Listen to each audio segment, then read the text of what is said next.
Welcome back to Nightcap Chat, the pop culture podcast. We talk all things comic books, video games, movies, TV shows, and more. Today, we are talking Sonic in honor of his 30th anniversary, and we are following up on our CGC 9.8 investments. I'm Blade O'Neill. I'm Ken Brown. I'm Lance O'Neill. And of course, before we dive into it, just want to thank you all for taking the time to listen, like, share, subscribe, whether you've been subscribing from the beginning or if you're a new subscriber. Just want to welcome you to our Nightcap Chat family. Thank you for all the comments, the messages. Gosh, Ken and I were at a little card show over the weekend last Saturday on the 10th, I think it was. And we met some cool people there. I finally got to go over to Cardatello. I don't know if I'm pronouncing that right. I bought some Pokemon cards. I've been following them on Instagram, and I got to meet them, and they were really cool. Thank you so much for the Pokemon cards. Really excited. And then Ken, gosh, I'm forgetting his name. We went over to this gentleman's booth, and he had all these sports cards. His name was John, if I remember correctly. Was it? Do you remember? I thought I was gonna say that, but I didn't want to get it wrong. John, I don't want to butcher his name. But yeah, dude, super cool guy. I met him a couple shows back, and I'm slowly, unfortunately, dabbling back in sports cards again. I know. I saw you going through those and struggling with dude. that purchase. And then I got to admit, part of it's been brought on by some of the Arizona sports fever that's hit this valley over the past 5 years. And it started with the Suns getting Devin Booker and then drafting DeAndre Ayton, and then Kyler Murray being the Cardinals' #1 draft pick, Heisman Trophy winner quarterback playing for the Cardinals now. And I've always been a Larry Fitzgerald fan, but I never bought Larry Fitzgerald rookie cards. No kidding. When he came in the league, I was just not into sports cards at the time. I kind of felt like that I kind of get drawn into another collectible way too easily. Mm-hmm. And, the last set I bought, ironically, was the year before Larry Fitzgerald came in the league, when it was Aaron Rodgers and Alex Smith. And, see, I only know that because I followed a little bit because of Final Fantasy. Oh my gosh, you see where my mind is going here. Fantasy football during that time, and I was in video production, and I got to I had the opportunity to shoot an interview with Larry Fitzgerald. I should show it to you sometime since you like him. He's a great guy. Great guy. Such an ambassador of this valley, and that's kind of what's gravitated me back towards sports cards, is just the amount of good people that these sports organizations in Phoenix have finally started drafting. Mm-hmm. Do you know what I mean? I know that the Diamondbacks have had their ups and downs, but they have such a high ethics of what all the owners of the valley, they have a no tolerance ethic for people doing stupid things a lot lately. I know, if you want to get into it, Steve Keim had a DUI before the season a couple years back, but that was like a one blemish thing that was on his record, and he hasn't been in trouble since. And it's just, I really I think that's what gravitates me to Arizona sports, is there's a high level of good quality players that come through the valley. I mean, since Kurt Warner, how about Kurt Warner? Exactly. Kurt Warner. He's a great guy. I mean, I don't even follow football. Don't get me wrong, but I know who Kurt Warner is, and I know he's a good guy. It's such a great example of being good people in the community. I mean, Steve Nash, another one that was just a really good guy in the community. Larry Fitzgerald. Obviously, now we're dealing with Devin Booker. I mean, Devin Booker has just, at first, when I used to watch him when I first got started, he seemed like he has a little bit of a chip on his shoulder, but as a person in the community, he's really involved as well. Mm-hmm. And it's just it's just really cool to see them do well. And once again, the Suns bouncing back from being one of the worst teams in the league to actually getting somewhere this year. It's been fun. Aren't they in something special? Yeah, I think that's they're in the NBA championship finals round. I think that's what it was. Yes, dude, they're playing the Milwaukee Bucks. I know this is stuff that a lot of comic fans don't care about, but I'm one of those multi-diversified comic fans that like sports as much as comics. I mean, I guess I could say I like comics more than sports because, I follow it a lot closer, but my leisure time activity, I gotta admit, dude, I enjoy following what's going on with the Phoenix Suns and the Arizona Cardinals, and the Diamondbacks have been really hard this year because Lance is laughing. He can't see him. Oh my god, They've been so bad. They're such garbage. They went on like a 22 game road losing streak or something Yes. like that, and they broke the records for the record. Yeah, like for futility as a bad baseball organization, and not players, but just performance. Do you know what I mean? It's just a poor nightmare for the Diamondbacks, and they're man, dude. Yeah, it's frustrating for them right now because they're seeing like the Suns and the Cardinals just like, Cardinals are on the brink of being a playoff team, and the Suns turned it around like after being like 10 years of being one of the worst teams in the league, and within a bubble in Orlando where they were barely making the playoffs. They didn't make the playoffs last year, but they went undefeated in the bubble, didn't make the playoffs, to this year getting Chris Paul in a trade, who's another great guy. Gosh, if you guys ever want to see a guy that's got like a passion and leadership for not having anything to do to care for Phoenix, but coming here and taking on just the leadership role of like taking this organization out of the dumps into the finals. I mean, literally, dude, this team, you'll never see a story like this in sports again with what's going on with the Suns. If they don't win the championships, it's going to be sad for how far they came and how far short they fell. But this team like rolled the Lakers in 6, and yes, Anthony Davis was hurt. And then they rolled the Nuggets in 4 in the next round. And yeah, like Jamal Murray was hurt in the Nuggets star player. And then the Clippers without Kawhi Leonard was hurt.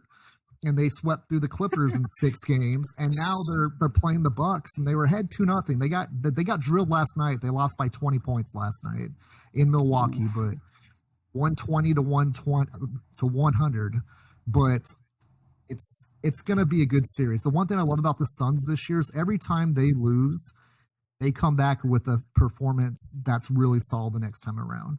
I don't think they've lost 2 straight games. Gosh, dude, let me see. In the Lakers series, I don't think they lost 2 in a row. Yeah, okay, they lost 2 in a row in the Lakers series. They won the first one, then lost next 2, but then they won 3 straight. And then they won 7 straight because they swept the Nuggets. And they won the first 2 against the Clippers. And the Suns won 9 straight games in the playoffs.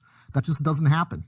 And then, the Clippers got one on them, and then the Suns won another one. And then the Clippers got one more on, and the Suns won it in 6 to go to the finals.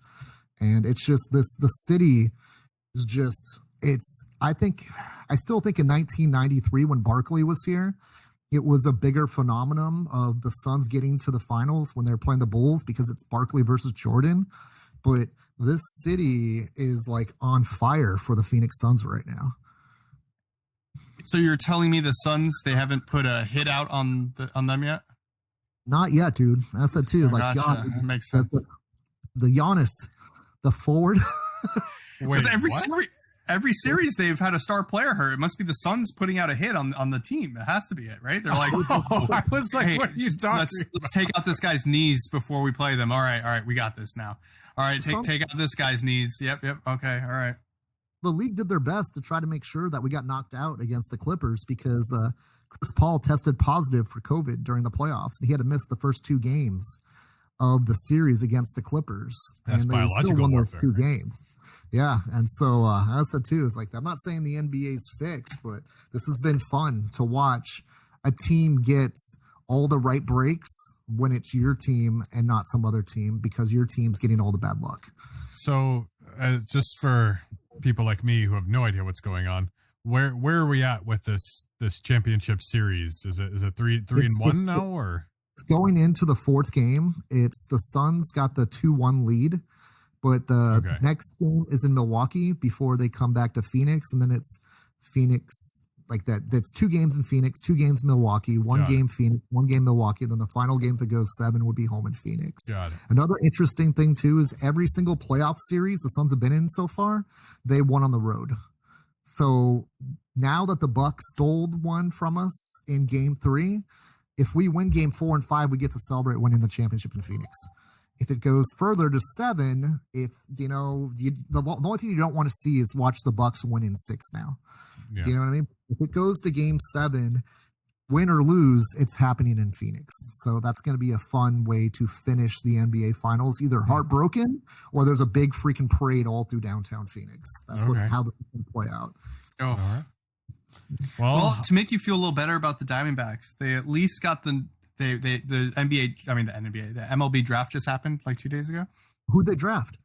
I don't even know that. That's how they got Jordan Lawler, the number 3 ranked prospect with the 6th pick. They got a shortstop. Wow, that's cool. How do they only have the 6th pick? Haven't they been worse than that record-wise? Haven't they been worse than that? Because like this year they're going to easily get the first pick, right? Because they're like 15 games behind everybody else right now. Probably, yeah. I mean, this is like golf score baseball for the Diamondbacks this year. I've never seen a team go through so much bad luck. They got drilled by the Dodgers last night, 22-1, right, or something like that. Mm-hmm. Good God, dude! It was like 9 runs in the first inning off of their pitcher. I had to turn it off. I was listening on the radio on the way home. I'm going, "Are you kidding me? This is the first inning. I thought it was like the 7th, and it was the first inning." Do you know the meme of like that puppet that's like standing there with his eyes looking to the side like this? Like yes, you know, yeah. MLB posted a picture of that on Twitter, and next to it is the score of the Diamondbacks and Dodgers game. Like, this is embarrassing. MLB did that. MLB posted. Wow. I mean, that's just bad. I feel bad for Torey Lovullo because he's not a bad manager. It's just this is like snake bit 10 times over. It's horrible. I think you need to change the name of the team. You got to stop being snake bit. The Diamondbacks is such a cool name for a baseball team, but good God, dude, when it's bad for the Diamondbacks. Diamondbacks is a cool name. Yes. Even growing up in New York, when the Diamondbacks came out, I was like, wow, yeah, like I like snakes, like that's cool. And the colors were like purple. Colors were cool. Yeah, purple, I wish they didn't change it. Yeah, the purple was so much cooler than those like Sedona red and whatever else it is. The purple. Yeah. Their new jerseys are garbage. I'm not gonna lie. Oh man, I love the old jerseys. But you guys are Mets fans. You're not even Yankee fans, right? No. Yeah, I mean, so there's no hatred towards the Diamondbacks winning the World Series against the Yankees after September 11th. Oh no, I was so happy. Yeah, that was awesome. Yeah, cool, dude. Oh no, it was like the best. It was the best thing you could do for the other half of the New Yorkers. You know, was beat the Yankees. Ended the Yankees dynasty. It's weird to say the one thing the Diamondbacks can hang up on in their rafters is not only that jersey. The Yankees haven't won a championship since then either, because that dynasty was going like they won a championship average once every 4 years for that century of the 1900s. Wow. And like, didn't they win 25 championships between 1900 and 1999? Yeah, something like that. And so that's an average of winning the trophy once every 4 years. That's like what, a high school student, going through. You're going to have one high school student for a whole century over that 25. It's just a weird average. I've never seen anything like that in any of sports where a team was so dominant for so long. And most of those World Series were within like a 30-year period, weren't they? Well, yeah. Like the Yankees, 99, 30 to 40? Mm-hmm. Oh, and like, yeah, the 20s, 30s, and 40s, the Yankees won like every World Series. Okay. And then they were winning it like religiously in the 70s too, right? It was them and the Reds. And in the 90s, they were on a tear in the 90s with Derek Jeter and, all those guys, Mike Messina. All of them. But the Yankees. Our great grandmother loved the Yankees. Yeah. She was around for a while. I remember. So you guys can thank the Diamondbacks for ending the dynasty, I guess is the best way to put it. Fun fact of that game that they lost to the Diamondbacks in the Game 7 is the only game Mariano Rivera ever blew in the postseason. Yeah, he was nails. He was always like the Iceman. He literally blew one game in the postseason, and he played a full season's worth of postseason games. Like he pitched like 70 games in the postseason and only blew one. And given it was Game 7 of a World Series, which is like you couldn't blow a bigger game of your life, but yeah, that sounds like nerves, But yeah, I mean, and that was your little pilot segment of Nightcap Chat Sports. So we'll see if maybe that's coming soon because we're thinking about throwing some other stuff into rotation, because once a week's a lot, and maybe there's more content to be had. So we'll see, and you let us know, like what kind of things you wanna you want to hear on Nightcap, or not Nightcap Chat, but possible spin-offs, let's call it. Message us on social media, Nightcap Chat on Facebook, Nightcap_chat on Instagram, or you can email us at nightcapchat@gmail.com. You have any ideas? We want to know what you want to hear. We like other things. Yeah, you want us to do a hot tub stream? Nobody wants that. To go along with the OnlyFans. So a few episodes ago, I don't know which episode it was, and I don't care to look it up at this point. But we invested in CGC 9.8s, and this was Ken's idea, and we challenged each other to make an investment $100 or under. That was the threshold. So it's been a little over a month now. I think we're about a week late, but it's fine because there's not too many listings here. So we're gonna see where we're at. I'm gonna go ahead and go first because I feel like I'm a little anticlimactic here. I have a definite trend. So I bought mine at like $99.99, I think, or 100 even. I don't remember which one, but it's the difference of a penny, so we can figure it out later. So we're looking at the last 5 listings, right? So Okay. 5 listings ago, I was at 104. So that's Okay. a 4% gain, right? Which is cool. The next one is 100. Okay. So So we're at 102. We'll call that steady, Yeah. Next one is 94.75.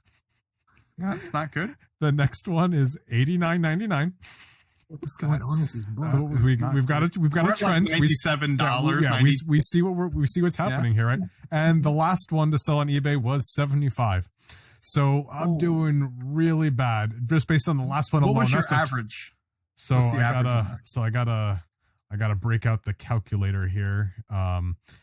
Pulling this You're out, gonna be- and for you're gonna every be math down teacher, 10%. for every math teacher that said you won't have one of these in your pocket, in the future, was wrong, right? Very true. I heard that a million times, and that was great. Yeah. Like I was an honors math student, so And I'm just talking while I'm adding up here. 75. like 5 numbers. Blake, come on. Well, it's a lot to type. Okay, it's a 92.75. Let's round it up to the nearest cent. 92.7. So I got about an 8% decrease if this was a stock. I'm down 8%. Yeah. Yeah, dude. Well, we'll see what happens. All right, Ken. I see you.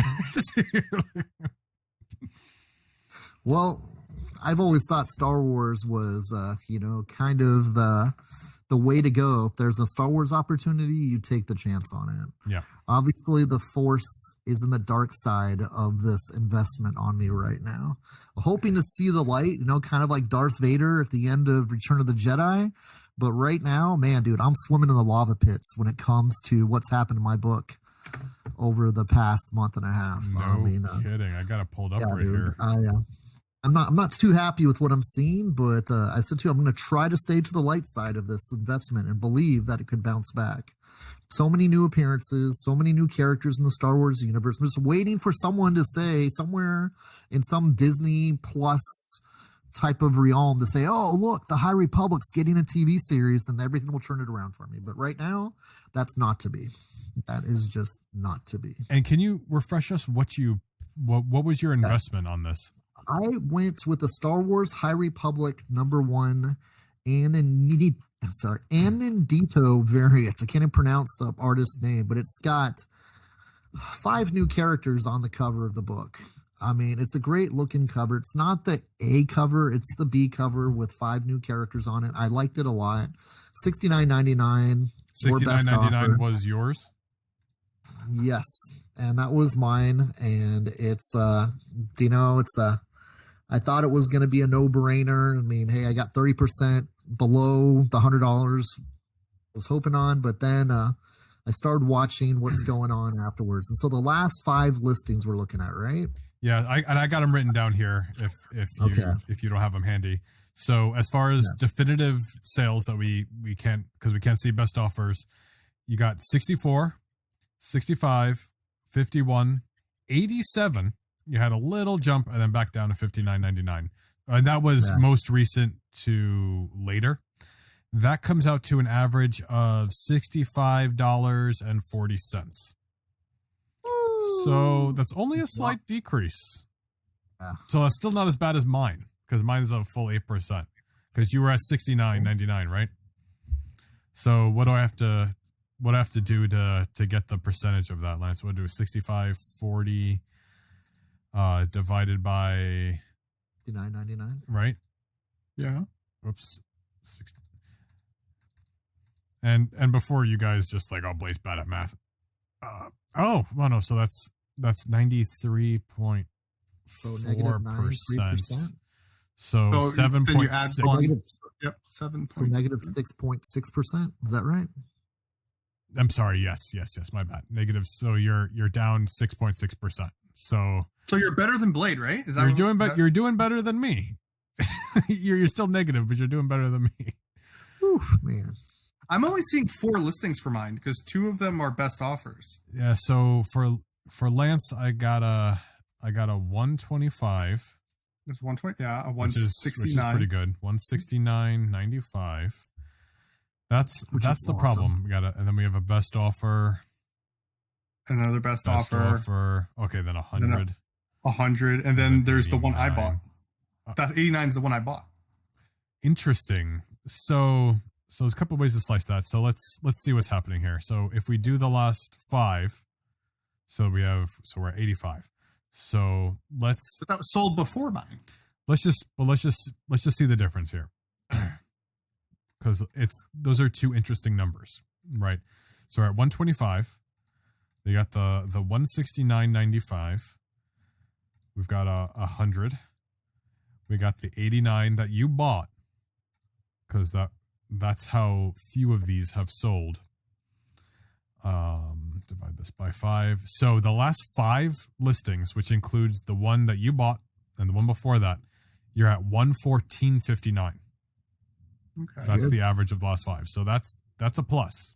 That's still on the up. If we of all the way we went over the rules on like what counts and what doesn't, and this was not something we anticipated, was there not being 5 listings. So this is a bit of a curveball. But we're gonna roll with the punches here. So if we're only doing the other listings, which is all positive, by the way, since Lance bought this book, it's done nothing but go up. So that's a statistic right there in and of itself. Since Lance's $89 purchase, as far as we know, none of them has sold for under $100. And there's 2 listings that were 145 that were best offered. Yeah, exactly. So we don't know what it was. We don't know what these offers are, because of how eBay did this stuff. So if we only take the last 3, that's at 131.65. Outstanding. So that's pretty good. Yeah. That's pretty good. So that's Lance, 30% increase. Yeah.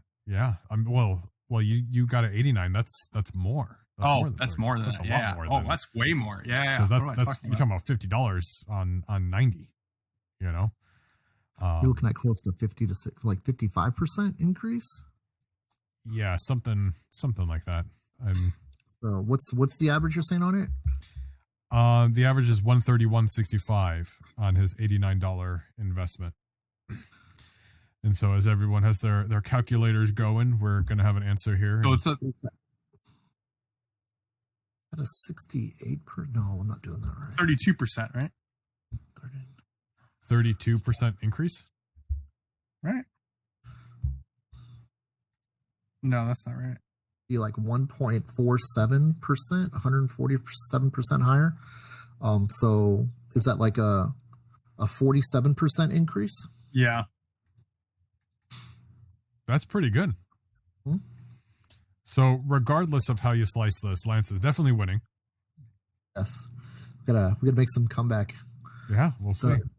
The one thing I did notice about my book is there's a lot of movement on it, and it's not always good movement, but it's got a lot of like the things I noticed is if you put it up for auction, it's not a good idea 9 out of 10 times. Wow. So I saw one go as low. What did I say it was? Like $28 was the low that I saw it go for over the past 30 days. And that's crazy. I'm going, why would someone pay or sell that at an auction, starting that off, where you can only possibly get less than what you spent on grading and the book and shipping on its own? Because the cost of a grade $16. The cost of shipping is got to be about, if you're doing a priority envelope on it or a priority box on it, it's $8 for the envelope, or it's like $16 for the box. Oh. Plus the shipping back to you. You got to be looking at close to just a $40 investment just to get the book graded. Wow. And so I don't quite understand why people are putting auctions up like that, unless you're starting off at $39.99 at least. I think people are just, it might just be like people are dumb thing and just posting it on a bad day and a bad time, because if people are paying $70, $60, and then all of a sudden it's getting auctioned at 28, it just, to me, it just sounds like you're putting it at a bad time, like on a Wednesday afternoon when everyone's working and forgets to look at their eBay and just doesn't have time, where you should be posting them on like a weekend to end on a Saturday, Sunday night, when people are going to be home and aren't going to be out partying or at home at work. Like, it's just, I think that's probably more likely what's happening. And that's a great point. But another way to look at this too, if you're looking at it as a trend, that could be an indication that people are only buying this book right now to try to do an investment, kind of like you're doing, like you're banking on this book like becoming something, and there's not collectors going after this. Nobody's fighting after, you know what I mean? Like that could be another reason. Like, we don't know for sure, but like when collectors are going after, like, oh, I really need this first appearance of such and such, like I'm going to be a completionist on this character. That's when people fight, and that's what brings up, those values. So that could be happening too. I mean, right, dude. All the collectors that are Star Wars fans probably already have this book since it came out. Like, who doesn't know this book was coming? Type of thing on it. Maybe. There's not a whole lot of people that are finding out after the fact. Like, oh, did you hear this new Star Wars title? Yeah, I heard about that. High Republic. But it's an interesting anomaly as to a Star Wars book getting that much more or less interesting response when it comes to what people think about this book. It's interesting for sure. Excuse me. And because I see Dr. Aphra still climbing, which is cool, and her merchandise. Because you guys watching Bad Batch? No. Okay, they just had Sabine in as a child. No, not Sabine. No, Hera. Hera from Rebels. Yeah, I saw those screenshots. So I was aware of that, which is cool. I love Hera. I love Hera. I wish I collected more Hera, because I missed out on it was a Gentle Giant statue, and I still really want it. And I accidentally have 2 statues on pre-order, and it's a little expensive, but I might keep it just because I know it's going to be a good investment, so I can flip it later, so I can maybe get that older Hera statue and stuff. I don't know. I really should cancel that pre-order, but we'll see what happens. But Hera's a super cool character. That was her origin story, which was really cool to see. Because that's like, I did not know too much about her, and I'm going, wow, so that's interesting how they did her origin on it. Definitely, and she's a cool character, and I'm glad she's popping up in things, because there was a video game that recently came out too that she appears in, Star Wars Squadrons, it's a dogfighting game, so you fly the ships and fight each other, which is cool. Really cool, and it's VR compatible. So, man, nice. if I wasn't having stomach issues the week it came out, man, I would have been playing it a lot more. It's a lot of fun for sure. But anyway, yeah, that's where we're at. So we'll check in again 2 months from now. So that'll be the 3-month mark. So around September 7th ish, whatever episode is closest to that. It'll be interesting to see whose book does what. Lance has got the lead. Ken and I are really. That was round 1. Yes, Lance is the definitive winner of round 1 for sure. Ken is in second, and I'm in last. So that's where that stands. Speaking of Venom, though, can I make a little observation about what happened in Venom number 200? Did you see the news behind Venom 200, Lance, at all? No. They introduced the next generation Venom, and it's Dylan Brock is now the new Venom going forward, and Eddie's kind of doing the whole Bruce Wayne, Batman Beyond type of thing, mentoring his son through the symbiote, because the symbiote was bonded so long with Eddie. Wow. He's now the Keenan Black, and Dylan is now more or less the symbiote that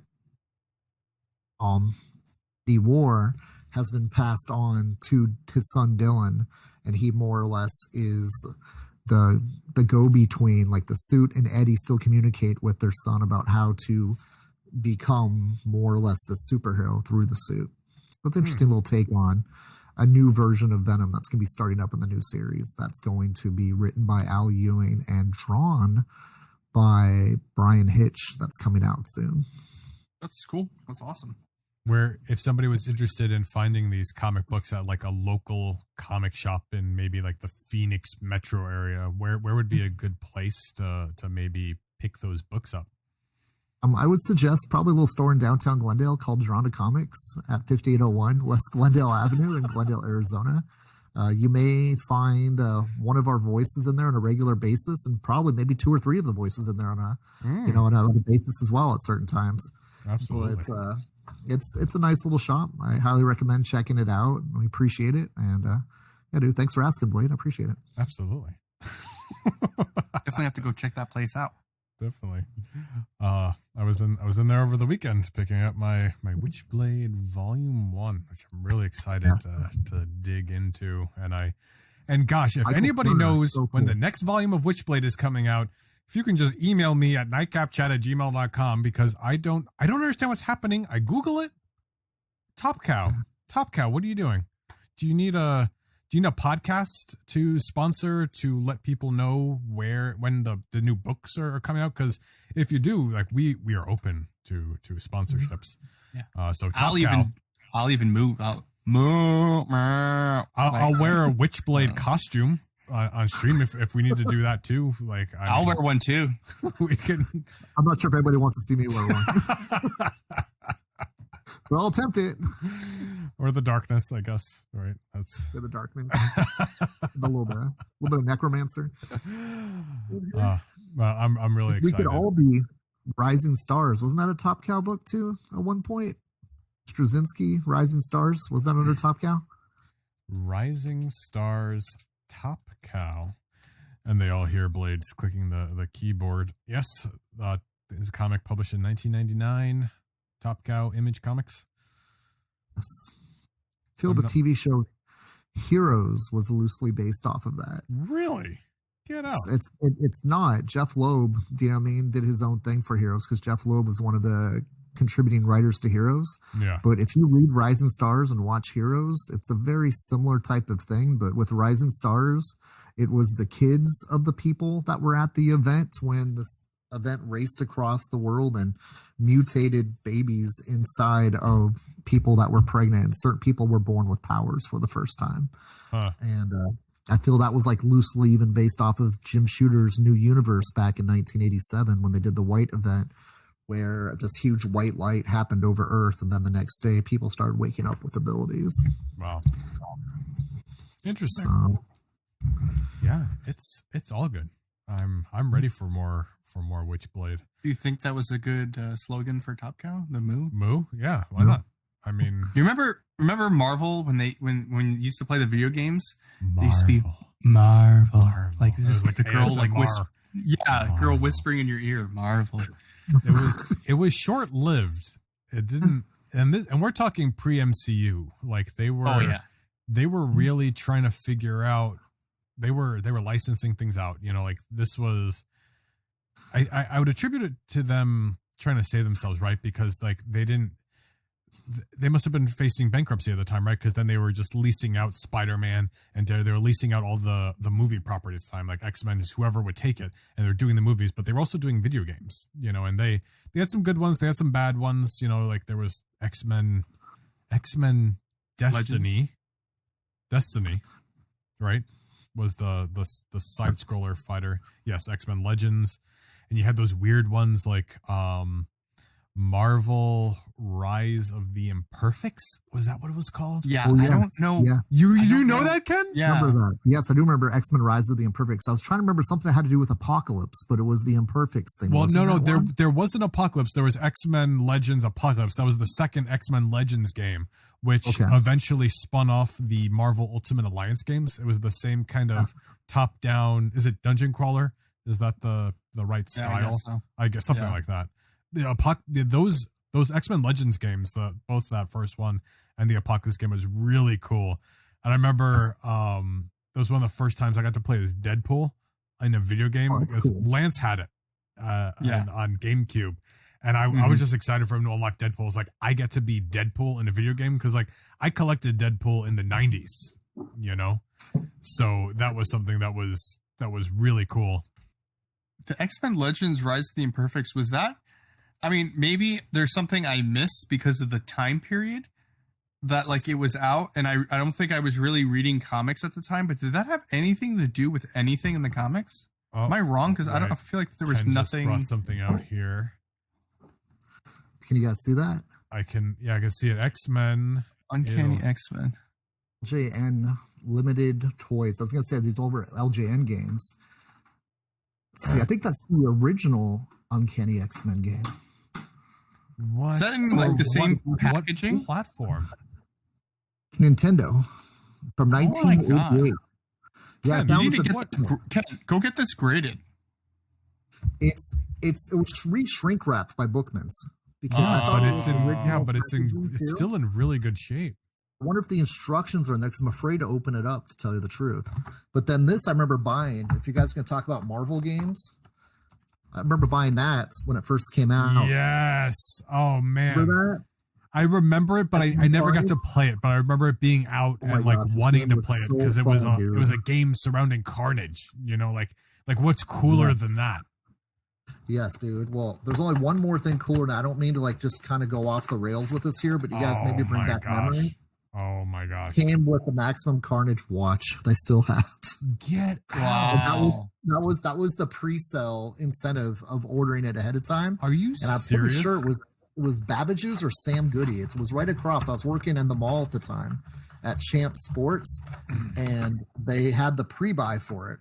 And the cartridge was the red cartridge rather than the gray cartridge. Oh, And that's I so thought that cool. was so freaking awesome. Wow. So this is something I had since it first came out back in 1993, which is pretty crazy. One of the few things I held on to from my youth Wow. were That is like so my cool. old video games. It was always cool whenever there was a video game that was in a different color cartridge, right? Yeah. Like we had Booklet. that's cool. Yeah, so The it's booklet. just super, super awesome. They even had Mark Bagley art inside Nice. on it, which was really kind of awesome. Like, this was, I think, one of the first video game comic book storyline crossovers, wasn't it? Because there was Maximum Carnage comic series going in 1993 around the same time. I know they did toy comic storylines, like Secret Wars was obviously designed to promote Mattel's Secret Wars action figure line that came out in 1984. But I think that might have been the first comic book video game crossover where it told a comic story to go along with the video game, because that story is almost panel for panel from comic story, which is pretty crazy in the video game. I think that's fair, because even like the X-Men arcade game, it wasn't really doing something specific. Like it was just, it was like a generic version of the story, right? I mean, Yeah. Ken, you should get that game like looked at for like grading, because like I don't know if you know, but did you see the Super Mario 64 game? Yes, The dude. 9.8 just sold for $1.56 million. and that's Oh my God. and that's newer than Maximum Carnage. Yeah, This will- and okay. it's Yeah. and I guess Ken's gonna go grab his 9.8 Super Mario 64. I have one of those. Mine's a 10. I have a buddy that's a huge video game collector. Oh my And gosh. Oh, what are he you just- about to like? What are you about For to my show us birthday here? one year, he bought me a still sealed one. Oh wow. Check this out too, dude. It's still got the 46.97 Kmart tag on it. Dude, isn't that awesome? I have a mint one. Then I got this one, but I think this one is from Zia again. So I think this, I can't verify that this is still in its original packaging. I think this might be a reseal, but it's Spawn. Oh, nice. McFarlane. Because there was a point where I was trying to collect comic book themed video games, but it's just, I can't. Yeah. It's just there's too many of them that started coming out. So I had to kind of put an Ixnay on it. I didn't know there was a Spawn game. I never knew that. Yeah. It was pretty cool. It was a pretty big deal for a while. And 1991. How is that? Wow. That makes sense. That makes sense. That can't be right.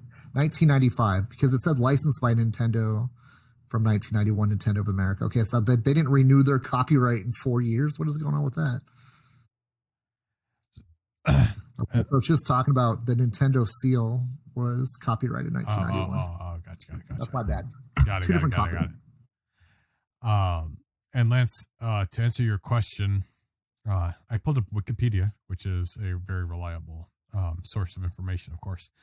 There was a 6-issue comic book limited series that was a tie-in and prequel to the game. So it was only 6 issues, and it was specifically made for the game. It was a partnership between Marvel and EA. But that was it. It was just a 6-issue miniseries for the game. So Rise of the Imperfects was a thing? 6-issue limited comic book series. Wow. I didn't know that. I don't know if it was just some nonsense. nonsense. Because you wait. I do remember there's a bunch of different mass media crossovers, but go ahead. Dude, Rise of the Imperfects. I was thinking of Mutant Agenda, but that was a newspaper. Yeah. Spider-Man one crossover with the X-Men when Spider-Man had to team up, and they did a newspaper strip crossover of it where they were telling it inside of the Stan Lee, Larry Lieber Spider-Man cartoon strip. Yeah. But that's something different. I was thinking something. Well, I was trying to think of like when Drona Comics started, because this was 2006. So I was trying to think like, were you guys around yet? Or? Oh yeah, Marvel Rise of the Imperfects. That is a crossover. They did do a video game. Yes, that's what I was saying. So it was a video game, and there was a prequel comic book series. They did a really bad job on that game. I'm not gonna lie. I don't want to. I mean, that game sucked. You're saying that? Am I wrong? We had fun though. Kinda, but it was just like we kind of had fun playing the characters, but like the Imperfects thing, like the story and yes, that's it. Look, Ken's got that and too. what they looked like was so stupid. Am I wrong? Like it was like really dumb zombie. Like it wasn't even like zombie. Like it was just like a clone, like bad clones. Yeah, it was aliens that came down and started copying the DNA of Marvel superheroes into themselves. Yeah. And started fighting against other Marvel superheroes. So you're pretty much fighting against Marvel superhero powered aliens. It was just an excuse to like be able to pick the same character while having a reason to explain it. Why couldn't you? But it's like the scrolls. Why wouldn't you just do the scrolls? I was just going to say, like, if only there was another character within the Marvel universe that shared a similar concept. Electronic Arts was more known for their sports games too than their, do you know what I mean? Like ability to write comic books or do video games. Period. At least these days, everything's pay to win. Last fun find video game wise that I ever found was at a video game convention, and these things are so undervalued in my opinion. This was only $20. Wow. I go, why would an Atari game? Star Wars Jedi Arena, it's just a lightsaber fighting game that was done through Atari back in the 1970s, 80s. Let me see what year this is from. Is it like VR before VR? Pretty much. If you look at the back, all you are is a lightsaber. You see in the side of there very well? Like on one side's a red lightsaber, right there. So how do you hit each other? The other side's the blue lightsaber, and then I guess you fight each other until your points go down and whatever. It's like Pong, but with lightsabers. Pretty much. And like that is from, it doesn't even say the year on here. Usually they put copyright dates on these things. That used to be my favorite thing to look for. Oh, there we go, 1983. So it came out right after Return of the Jedi, it looks like. Wow. That might have been one of the last Star Wars Atari games or something. Who knows? But that was kind of that's my video game knowledge when it comes to stuff superhero wise. And I unfortunately have kind of fell off the video game wagon over the past 10 years, but yeah, some fun stuff over the years. No kidding. Gosh, this was stuff I haven't thought about in years. You know, I don't even know why why did we bring this up? I don't know. Why did how did we get here? But all I know is, you know what it is? You know what's coming up? The 30-year anniversary of Sonic. Oh, yes, that's where we're going. Yes. That's all rolls into one thing. Sonic. Yes. That's this year. That's this year. Actually, it just passed, I think. It's 2021, isn't it? Well, 1991 yes. was when Sonic came out, right? It is the 30th anniversary for Sonic. The specific date, though, within 2021, and let's see how long Blade can drag out this sentence while he looks it up. It was June 23rd, so it just passed. Wow, which is cool. But Sonic has been around for 30 years, 3 whole decades, which is nuts. A lot of rings to collect. No kidding. And he's now playing with Mario, which is something. No way. Did they have a Sonic meets Mario game come out recently then? They've crossed over in, gosh, what was it called, Lance? Wasn't it Mario Olympics? Yeah, I thought it was called something. Oh my gosh, that would be awesome. Because doesn't Nintendo own Sega now? Isn't that what the deal is? Nintendo bought out Sega? I don't think so. Don't they have some kind of deal, right? Yeah, like Sega just, I think, produces games, not consoles anymore, right? So maybe they do license out. Okay, so Sega's not owned by Nintendo, but they have the rights to many Sega games. So there is a relationship there, because we know Sonic is in like Super Smash Brothers now, which is a very just Nintendo game, you know. So it's interesting to see like these two titans of video games, Mario and Sonic. Like almost not within the same universe, but they're in the same playground, let's say. Yeah. You know, to me, it's as big as Marvel versus DC when it comes to like Nintendo and Sega crossovers. Yeah.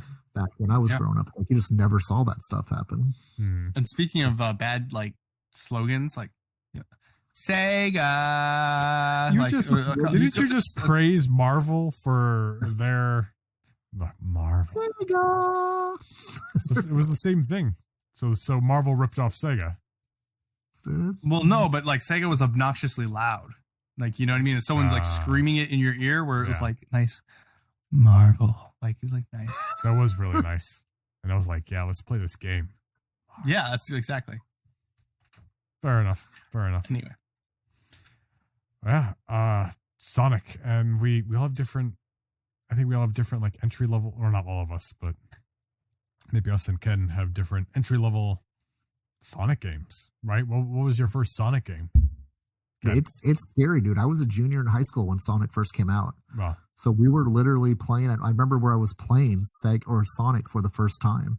My buddy just got Sonic, and he had the Sega Genesis, obviously. And because I don't think Sonic was around for the first Sega system. I think it was Genesis was the first platform he came out on. You might want to double check me on that. But it was just like, my buddy's like, oh, dude, you like Mario, right? So yeah, dude, come over. It's a brand new game I think you're going to like. And it went over, and where it's like my buddy Kevin Big, and we just sat there and played Sonic all freaking evening, just trying to see how far we can get. And it's just, man, dude, it was crazy. This little thing is like almost as cool as Mario, but it's just so much faster. just rolls going like Mario, like, you know, super speed Mario's cool, but this thing is just, it's like a roller coaster on screen. You just go collecting rings and trying to get the level to level, just like Mario Brothers. But going like it seemed like you're going 100 miles per hour faster than what Mario could do with his speed mushroom that he got inside of Mario Brothers. And it was just like, it wasn't just straight scrolling. You'd be doing like loop-de-loops, like you're on a roller coaster, and, you know, just press on that speed button. You go from running into a little ball of fury, just rolling through all over the place, and just to collect rings and to try to get to the end of the level. But it was just organized chaos is the best way to put it. But it was a lot of fun. You couldn't put it down. Who knew a little blue hedgehog would be here 30 years later entertaining us in the same way that Mario has over all the years too. I guess how many people knew Mario would be around all these years later too? But I kind of think of those two characters are kind of like the Superman and Captain America of their respective companies of Sega and Nintendo. Like, you know, Mario being Superman and, you know, Sonic being Captain America. It's just, that's who you remember when you think about those company character names, or the company mascots. For Sega, right. I think it's Sonic, and Nintendo's easily Mario. Yeah, Sega's did a pretty good job the first like 20 years for sure with Sonic and everything that they've done. Me and Blades, I know first, right, was on the Dreamcast, right, Blade? I think so. Sonic Adventure. Sonic Adventure, yeah. Sonic Adventure was awesome. But it was a completely different game. Like me and like, I think it's kind of weird because like everyone loves it for the side. Most people love it for the side scroller, you know, kind of game, and me and Blade love it for the Chow Garden and the open world concepts that, you know, Mario. I mean, Sonic brought to the world, and it was almost similar to like Super Mario 64. Now I'm thinking about, you know, you have your little areas and you run around and then you go into the levels. Especially the transition from side scroller to just a different kind of adventure, because even the original Super Mario Bros. Just side scroller goes through the level. Same thing with Sonic. You're going through the level, except you have these loops and it's fast and whatever. And you have a similar kind of transition here, and almost it's like the Zelda Metroid transition kind of thing, where you had to kind of unlock mysteries, or is it? Gosh, I mean, the Zelda games did that a little bit just because it was flat, I guess, but it was more of a world. You know what I mean? Yeah, open world, yeah. Because you have these levels to race through. You know, I guess Adventure was kind of like the Zelda games. You're talking about Sonic Adventure? No, maybe not. No, I guess it was a lot more like Mario, right? Because you just had your course, but it was there was a path that you had to go on. It wasn't like, because the Mario game you could go into the level and you could do. I mean, you probably had to get one of 3 stars that you were able to get at that point, but you still could do some other things. You know, you didn't have to go on the path; you had to figure it out. Whereas in Sonic, it was basically like, yeah, you have to keep running, stay on the path, kind of a thing. Yeah. But you also, was it the first Sonic Adventure? Was the bad guy? Was the bad guy Chaos? Yeah. Right. So with the Infinity Stones, yeah. Yes, you had to collect all the Infinity Gems. Is that what they were called? They were called the Chaos Emeralds. Chaos Emeralds, yeah. Remember we got those big green emeralds. They were like, oh my god, it was I think it was from the arcade by our house.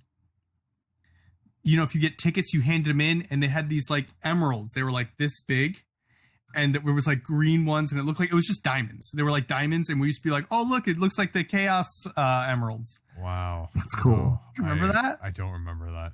Oh my god, I can't believe you don't remember that. I'm so sad.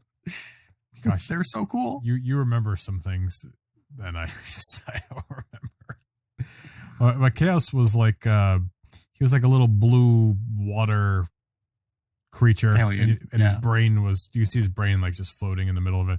And as he got the different Chaos Emeralds, he grew into like a bigger creature, and he was the main bad guy, you know, of the series. And of course, Sonic Adventure 2, you know, introduced Shadow. I believe, and Rouge, and it introduced a 2-player element, and there was a whole battle mode. So like even the multiplayer mode is like you can, couch co-op and you could race, with your friends, or if you played as Knuckles and Rouge, you had a competition to like you got unleashed on a course and there was 3 hidden gems. And so as you got closer to the gem, like your radar would go off. And so like whoever found the 3 gems within their course first, won. And then there was the Tails and Dr. Robotnik one, which I don't think was as fun because you just kind of shot at each other and it wasn't quite the same. But the racing and the hunting were where it was at for sure. Oh yeah, and it was always everyone fighting who was Knuckles. Knuckles is definitely the coolest one. Am I wrong? Like Knuckles is cooler than Sonic, right? Am I wrong?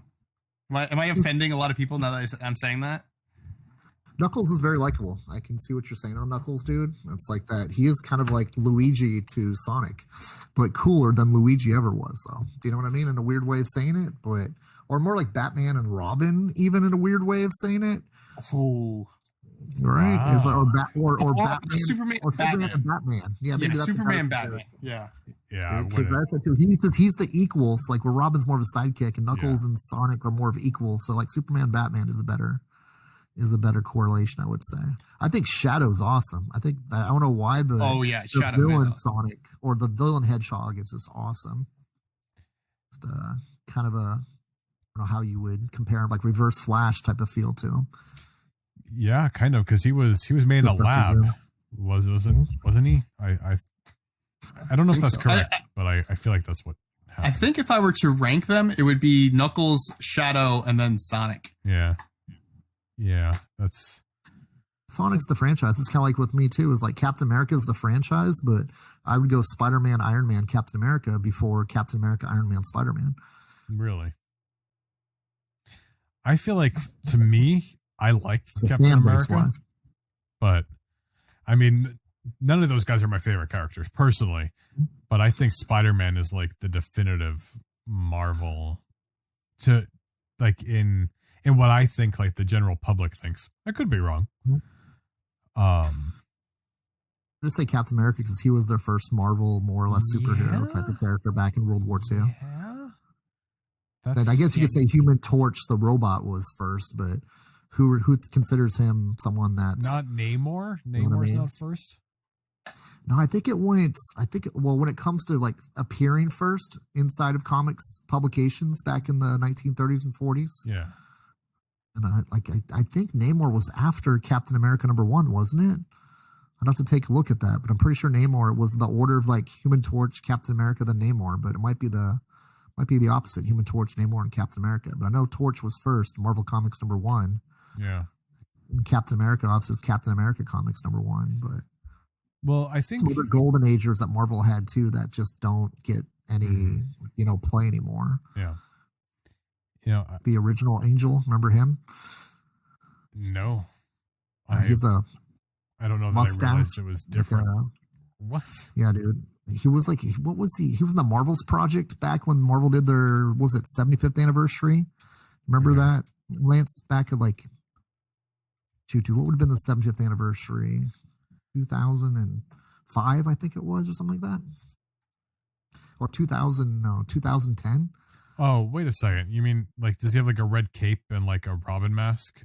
And like yes, a blue he's got like a mustache. Yeah, it looks a little bit halfway between like Zorro and Doctor Strange. Oh no, yeah, Doctor Strange. That was the original Angel. He was one of the fighters. World War II. What were they? The Freedom Fighters? No, that's DC's again.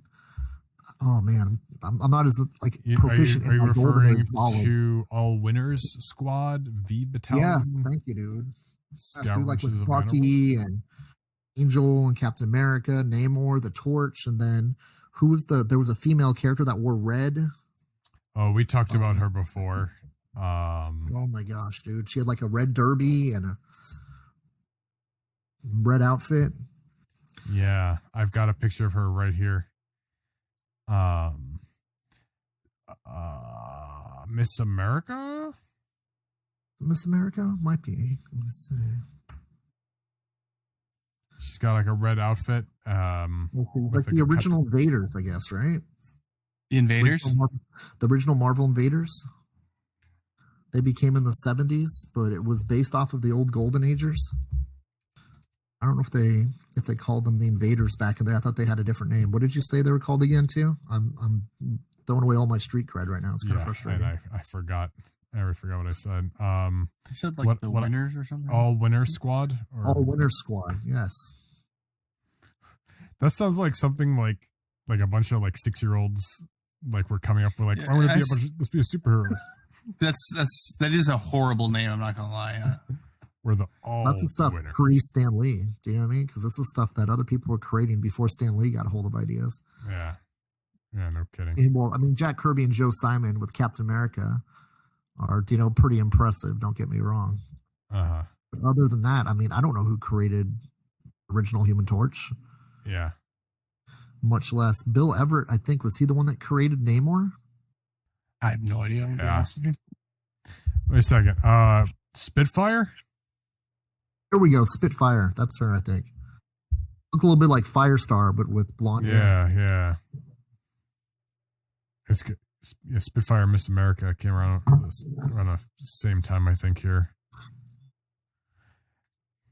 Anyway. Oh, there we go. Yeah, All Winners Comics, dude. I found it on the internet here, too.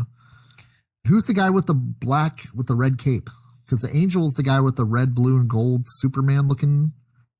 And then there's Human Torch and Toro there. There's Captain America, Bucky, Submariner, and I don't know who's the guy with the black and gold with the red cape. I don't know. Is it Blazing Skull? No, that's not him. Okay, there we go. Black Marvel. What the heck? Black Marvel. Interesting. Captain America, Bucky, Human Torch, Toro, Submariner, the Angel, and Black Marvel. All Winter Comics #1. How marvelous. 5 new famous action features. So I think the real takeaway is that there was for Sonic and his success was that there was a cast of characters. We see that in comics. First of all, obviously, yes. Right? It wasn't just one. Like you found the character that you liked, right? Yeah. And I kind of think there's a reason why Sonic has become the more popular of the two when it comes to cross culture. Yeah, Mario's big in video games, but there's not been a successful Mario game comic series in all the years since 1980s when Mario Brothers was created. And Sonic has gone through an Archie incarnation, and they're now in an IDW incarnation. And they're pretty successful comics. They sell pretty well for us inside the shop. And for whatever reason, obviously no one's really been intrigued about licensing Mario Brothers. Maybe the licensing is too expensive from Nintendo, or don't have that same interest the same way that Sega did with Sonic to get it out there and have it be in multiple places besides just the video game. But what an interesting observation, because Sonic's games haven't been doing as well as Mario's games. They've been doing actually horrible. That's why when I said their games over the first 20 years have been good, because their last 10 years have just not been good at all. They've been terrible. But that's a really interesting point, was there's interest in the mythology, and Sonic has more of a mythology that I would argue translates well into a comic, because Mario's mythology is so contingent upon video game mechanics that it's almost weird, But Sonic, it works well as a comic. Well, there's something. Well, Nintendo hasn't done a good job, I feel like, and I know it's kind of like, it's almost stupid to say this. They've done a bad job when it comes to developing the story of Mario, because it's just the same story over, and we all buy the games. We all love them. They're all great. Don't get me wrong. But it's just Peach gets captured and that's it. Like, it's just the same thing. So whereas Sonic, there's always a story. Like, there's development. There's new characters being added. There's a lot more. There's Super Sonic. He goes Super Saiyan or whatever the nonsense it was. But there's a lot more to it. So I think there's more story to be told. Whereas if you're like, I mean, come on, if they were to do a Mario comic, what's it going to be about? Princess Peach gets captured, and then she's going to save it from Bowser. Like, it's not going to be some crazy thing. So they they would have to literally like think really out of the box and dig deep to try to figure out like how are we going to do this, or are you going to tell like an origin story for Mario like before all this to try to get people interested? He was a plumber. Are they going to go back into Donkey Kong, like where he escaped? Yeah, but that's a good idea though. You know, you can start Donkey Kong Origins, right? You can start with Donkey Kong, and Donkey Kong I think has some decent storylines because they did the Donkey Kong games. I'm sure there's some type of storyline you could use with Donkey Kong. Back in the day, remember that? You know, and there was a Sonic cartoon back in the day too, and there was if there was a Mario one, it was horrible. There was a Mario one, and it was bad, right? Yes. Wow. Remember like the Mario Action Hour, like where Mario hosted some cartoon show or something like that? Yeah. Yeah. Okay. There was a live action Mario one, is that right? Yeah, is that what I'm thinking of, right? Well, there was a cartoon, which was what Ken's referring to, and of course there was the live action Mario with Bob Hoskins and whoever else. Which it's really bad. It was bad, but like I've seen it a couple times. It is bad. Don't get me wrong, but it's worth the cringiest watching. Thing. It's worth watching though. It's bad but worth watching. Wow. What Ken?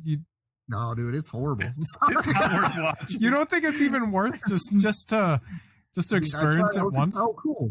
Like, I did try experiencing it once, and that's all I needed. It was pretty bad. It's like it's a guy like in a red and blue jumpsuit with I don't know, dude. It looked like it was a bad, person coming to a kid's birthday party. Instead of being the clown, he was Mario, and he was going to do like balloon shapes for you. And I don't know. It was just.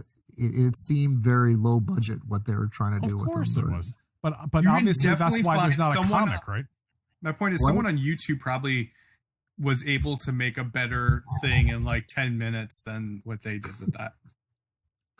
I mean, I'll admit, dude, like I love Voltron, but there was a Voltron third dimension TV series that they tried doing, back in the late 90s, early 2000s. And that was the first time I said, hey, you mailed it in, one of my favorite characters. So it happens. Do you know what I mean? Yeah. I still love Mario. It's just that was the rock bottom for Mario shows, in my opinion. No, absolutely. Like don't get me wrong. You are 100% correct. But it's one of those things that I think is so bad that if you're a Mario fan, I think you have to experience it because it's an important part of pop culture, and you have to be able to engage in the conversation. Like, oh gosh, remember that Mario movie? It was so bad. I think for this one, it's because it's so bad. It's not like one of those things where it's like it's so bad that it's like funny. It's just like bad. Well, that's fine. But you got to learn from history. Like we make mistakes in our past. Just you got to know. Go on YouTube and just look up the trailer for the film, and then like that's it. Like please don't waste your time. Don't waste your time. Your time needs to be. You need to waste the hour and a half or whatever it is. Waste your time. Your time will be wasted, and then you need to complain about it later, because we need to never do this again. You got to learn from history's mistakes, otherwise you will repeat it. Disney will buy Mario, and they will make that movie. No, they need to learn from the mistake that we watched it the first time. And not watch it. No, that's not the lesson. The lesson is to not make this movie again. Well, Mario hasn't made anything. Instead, they're just trying to make video games. Because people keep watching it. So maybe that's what we need. Yeah, I remember CrossGen paid for the license to do a Super Mario Brothers comics. I think it went like 4 issues, and it didn't go much further than that. Wow. And I'm kind of going like, it's funny too, because they're actually worth quite a lot of money because there's no comparisons to it. You know what I mean? There's no comps. But it's pretty pathetic that it was Valiant, not even CrossGen. It was Valiant. My apologies, dude. I'm not remembering right. It was one of those small publishers that's no longer with us in its original incarnation. I know Valiant's back in a new incarnation, but the original incarnation of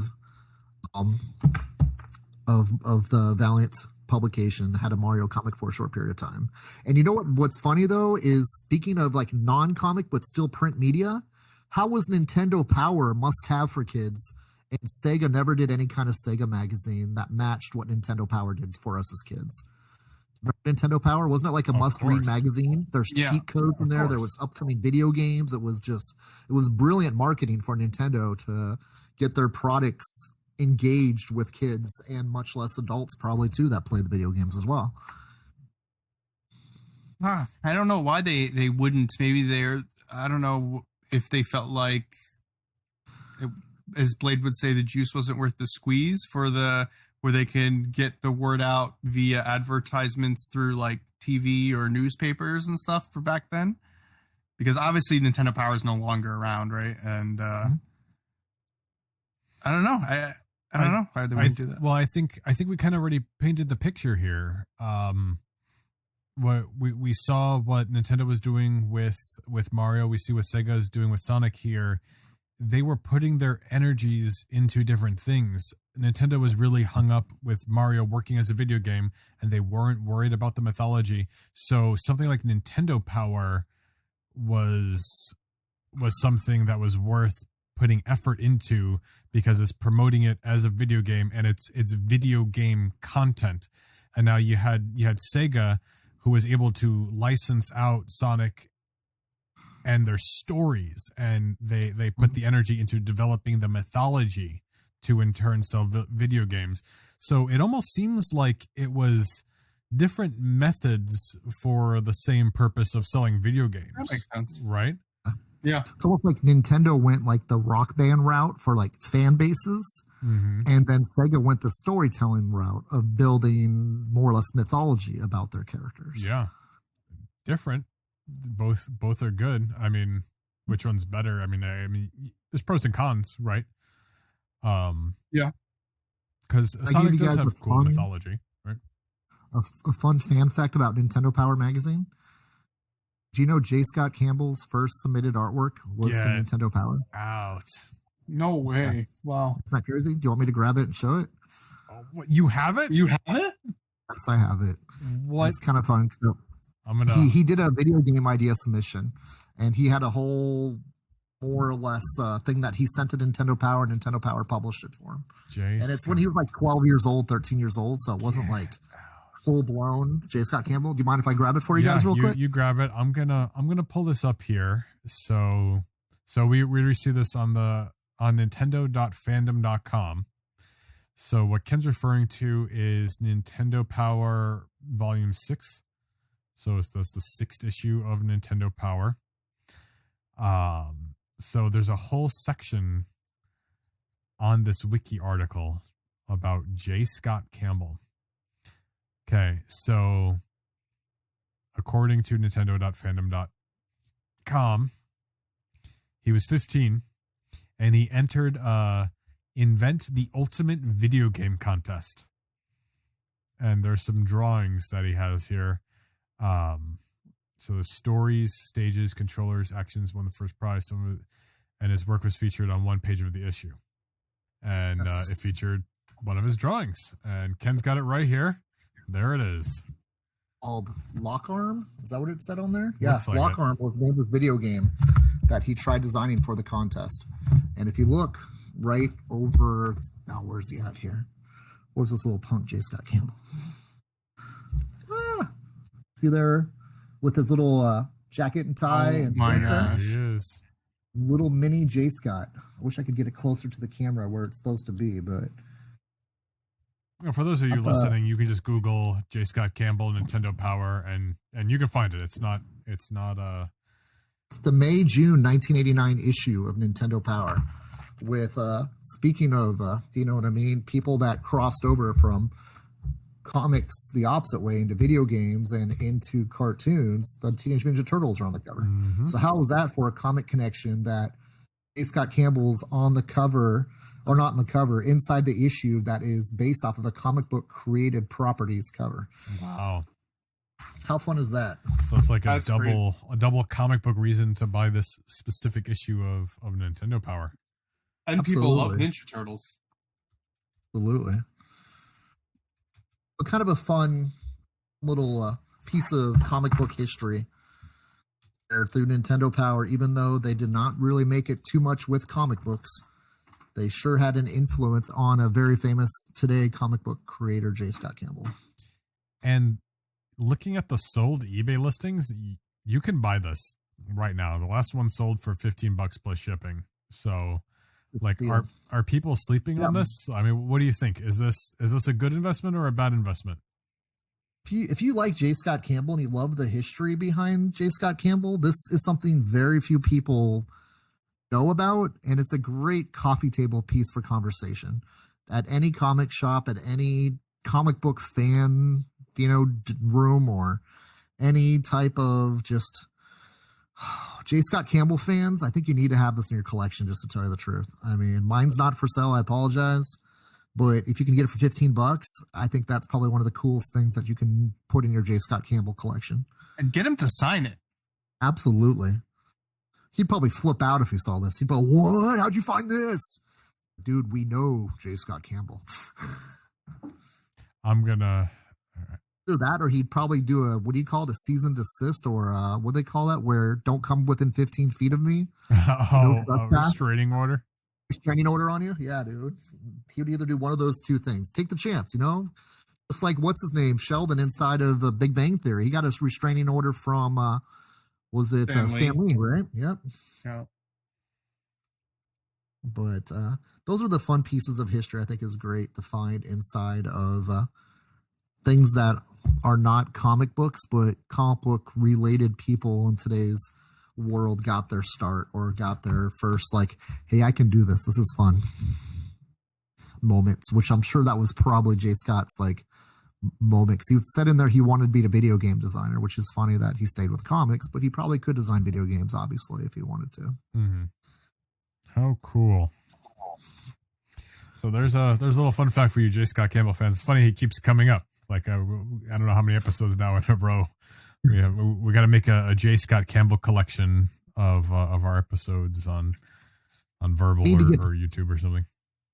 We need to see if we could find a way for him to try to say like that, hey, Nightcap chat exclusive, that we will more or less advertise for him exclusively on Nightcap chat.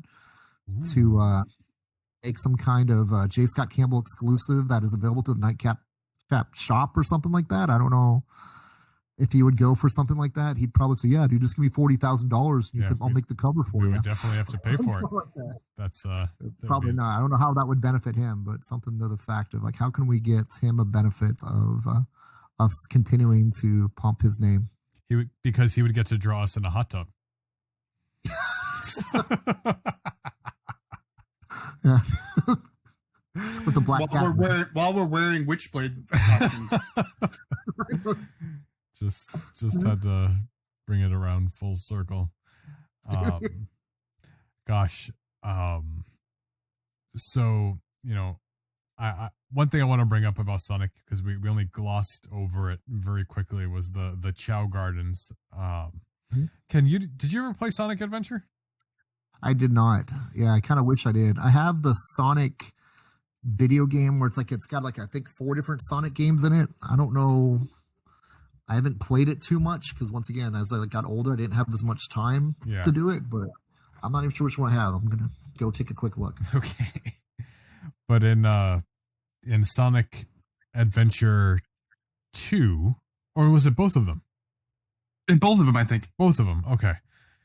They had a Chow Garden, so there was incentive to find these hidden things to build your Chow Garden, right? And you can give them the different, I don't even know what they were called. Like, they were just the different colored whatever. They're pet. What do you mean? I know, but like, remember there was like orange and green and blue. They were like little vials. Tiger. No, the little vial things. Yeah. And then I don't know. That was the first one, I think, though, because the second one, you would find like the little tigers, right? There's like a little tiger you give him, and he would kiss it, and he would turn orange. Yeah, there were different animals that you would eventually would take on the traits of the animal. Yeah. So okay, I did find it, ironically. That was the game, isn't it? Is that Sonic Adventure? It's Sonic Mega Collection Plus. It's got the original Sonic, Sonic 2, Sonic 3, Sonic and Knuckles, Sonic 3D Blast, Sonic Spinball, and Dr. Robotnik's Mean Machine, or Mean... God, I can't read that. Mean Bean Machine, whatever that is. Well, I think around that same time they did do a Sonic go. Adventure and Sonic Adventure 2 collection, because like they did like an expanded version, because they what did they do? I got it used at Blockbuster back in the day. Blockbuster. There's a piece of forgotten history, or not forgotten history, but past history. Not forgotten. Never Yes. forgotten. Mm-hmm. The last game I forgotten. rented from Blockbuster was Marvel Ultimate Alliance 2. Nice, dude. That game is so good too. I thought the first Ultimate Alliance was awesome, but Ultimate Alliance 2, they even upped it, I think, even more. Because usually sequels you don't see do quite as well, but I thought that game was awesome compared to the first one too. Yeah, and talking about games that adapted comic book storylines, like they did Civil War. Yes, which was awesome. They literally was just Civil. I don't know why they didn't call it Civil War. You know, I don't know. It almost seemed like there was like a rights thing, or like they were scared to. Marvel was like, "Yeah, you can do the story, but like, don't call it Civil War." I don't know. Like we're scared. People are gonna think it's like an old 1800s game. Yeah, maybe. Oh gosh, Is this 1602? No, this is Marvel Civil War.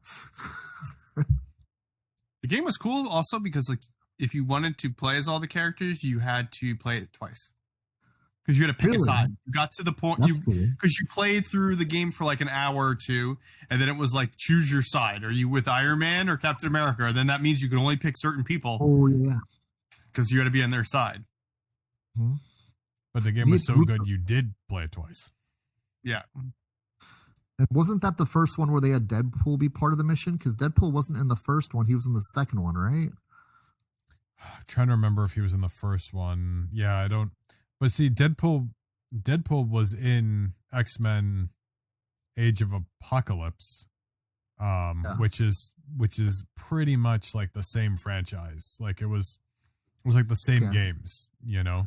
I was just thinking with the Ultimate Alliances, because I don't think he was in Ultimate Alliance 1. No, he debuted in Ultimate Alliance 2, right? It came to joining that storyline. I think that's right, but I also think, and I could be wrong, don't quote me on this, I think if you progress the story, I think Deadpool was a character that could be on either side.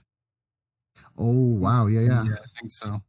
Because there was a few characters that you could recruit no matter what side, but each side did have exclusive characters, obviously like Iron Man and Captain America and so on.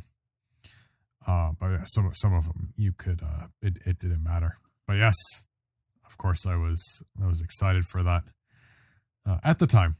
And of course Deadpool just got way too popular shortly after that. But yeah, you didn't know. I mean, you didn't get to experience the Chow Gardens in Sonic, which was almost like a Pokemon aspect, because like you can raise these little creatures, and like that's was like number 2, you could collect little animals throughout the different levels, and so in between each level you can go back to your Chow Garden and you can give like the little animals to these little chows, and they would nuzzle the animal and they would start taking on the qualities of the animals you brought to them, so you can raise the different ones. And then there was even like a good faction and bad faction, because the if you played with Sonic and their people or Shadow and their people, like they had good and bad influence in them, so like you would end up with like a more of angelic Chow, or like more of like a little demon kind of Chow. It was really cool. And since it was on Dreamcast, which was ahead of its time, they had these little cartridges that you put in the controller, and you could load your Chow on there. So that way, like you can take it to school, and there were like little mini games you can play on this like little device that was just like a little black and white, 8-bit screen. And I don't even remember what you could even really do with it, They need to come with a better new Sonic game. They need to do something like Sonic Adventure, I feel like. Well, according to whoever's directing these new Sonic games or whatever it is, he said like these next Sonic games that we've been working on, we want to do for the Sonic franchise what Sonic Adventure did for the Sonic franchise. So they're talking a big game.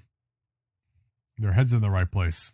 So, I mean, we'll see. One more thing I want to bring up before we wrap this up, and this is so embarrassing.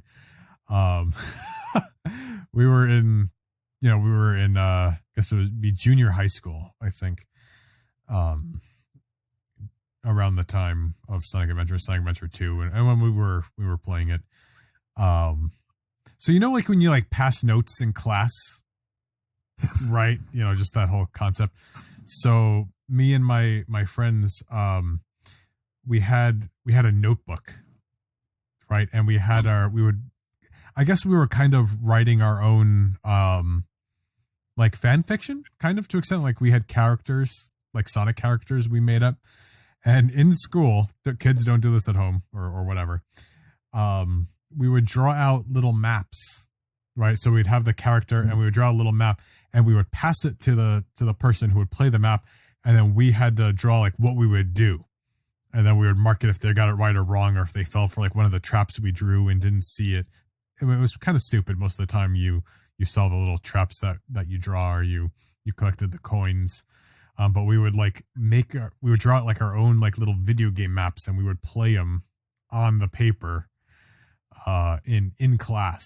I don't know if you ever knew that we did that, but I have one of the notebooks, I think, somewhere. That's ridiculous. No, I never knew that. That's ridiculous. Yeah.